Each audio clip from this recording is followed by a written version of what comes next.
name's Hannah Saunders. I'm an artist and medieval art historian. I've spent a lot of time researching Fenland saints and medieval Peterborough, and I've always been rather fascinated by St Oswald and his relationship with the city. In this video, we're going to learn how to make a quill, but first we'll need to hunt for feathers. Before we go searching, let's talk ravens. We all know the famous superstition that if the Tower of London were to lose its ravens, that the White Tower would crumble and disaster would strike England. But did you know that in the Middle Ages it was thought that the featherless young raven chicks fed on dew, as the parent birds refused to feed them until they could recognise their black feathers? A rather more gruesome belief was that when feeding, ravens peck out the eyes first. In the story of St Oswald, there is a rather cheeky and chatty raven who does a lot of work for the saintly king.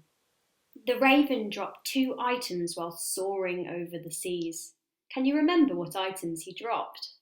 It was a letter, and it was a ring that he dropped down into the deep blue sea.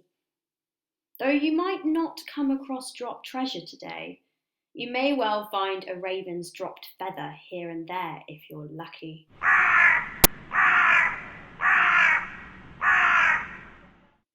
I don't know about you, but I've been going on a lot more walks over the past few months, and I've started to accumulate a lot of feathers.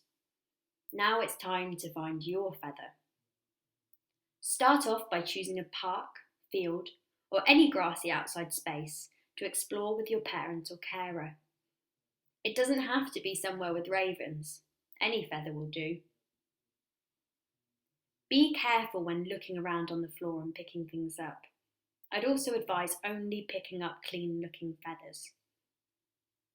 Sometimes you'll see them sticking up out of the grass. Other times they might be laying flat on the ground. As you wander, keep an eye out for birds flitting by. Can you spot any? Make a list as you go along. This video is a part of the Being Human Festival, and the festival theme this year is New Worlds. Whilst you wander, I'd like you to think about this theme. In particular, I'd like you to think about who you'd class as a modern-day equivalent of a medieval saint like Oswald. Maybe it's Marcus Rashford, who not only puts his heart into the beautiful game, but went above and beyond to provide food for children in Britain who no longer had access to free school meals.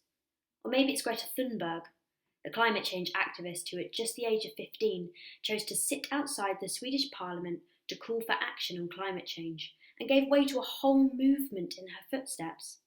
Who do you consider a modern day saint? Is it someone you know? A family member perhaps? A teacher or friend? I'm sure lots of people are coming to mind. Whilst you're off searching for feathers, I'd also like you to give some thought to this. Peterborough. It's a city that had links to St Oswald. People flocked from far and wide to pay their respects and to seek assistance at the chapel devoted to the saint in the city's cathedral. A couple of years ago, I used to work at the museum in Peterborough, and one of the incredible items that I had to look after was a medieval manuscript called the Peterborough Bestiary. A bestiary is a book containing information about animals, some of them real, others mythical. The raven and many other creatures are to be found amongst their pages. Many of the animals that are included are credited with fantastic qualities, capable of solving problems, though oftentimes causing them too. Hedgehogs were thought to use their quills to carry grapes and apples. The mythical Caldreus could predict whether someone would recover from an illness or not, and its dung was thought to cure blindness. Don't try this at home. Whilst the humble salamander was thought to be able to withstand fire and poisonous fruits. So here's what I'd like you to consider. If you could create a beast to solve a modern-day problem or challenge, what would it be? Might it have enormously large ears to shelter those without homes from the cold? Would it have an inbuilt antenna and fly around ensuring everyone has good Wi-Fi signal? Or could it heat up plastics without harm, like some sort of living recycling machine? If you have some leftover feathers after making your quill, maybe you could use your ideas about these themes to inspire an artwork.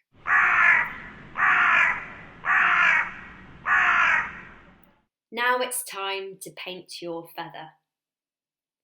I'm sure you'll remember that in the story, Oswald's raven asked for his feathers to be covered in gold. We call this gilding. Gold paint actually works extremely well when it comes to painting feathers, and acrylic coloured paints also work a treat. Make sure you've got a surface to work on. This could be a table, or the floor, or wherever's best for you. Always ensure that you've got something to lean the feather on before you start painting. A piece of paper or card will do. We just don't want to get paint all over the place. You'll also need a paintbrush, paint, a cup of water to clean your brush, and a palette. If you don't have a palette, a plate will do, but check you can use it first. Cardboard would also be fine. The design that you paint is totally up to you. In the video, I've included a few examples of patterns that work very well. You can also go all out and paint the entire feather in one colour, but be prepared to do a few coats to cover the colour of the feather up. Depending on which paint you're using, the drying time will vary, but it's always a good idea to leave them to dry somewhere warm and sunny, like a conservatory or windowsill, or even outside. I'd also recommend using the biggest of the feathers that you've collected for the quill, as little ones may be harder to cut. Now I think it's time I stop talking and you get painting.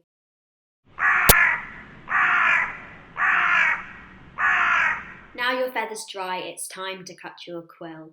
Please ensure that you ask a parent or carer to supervise and help, as this step does involve scissors. Right, here we go. What you need to do is cut the feather at a 45-degree angle. This is how it should look after cutting. Now, what you need to do next is snip the middle of the feather like so. And there you have it, a fast and easy St. Oswald inspired quill. Thank you so much for watching and for taking part.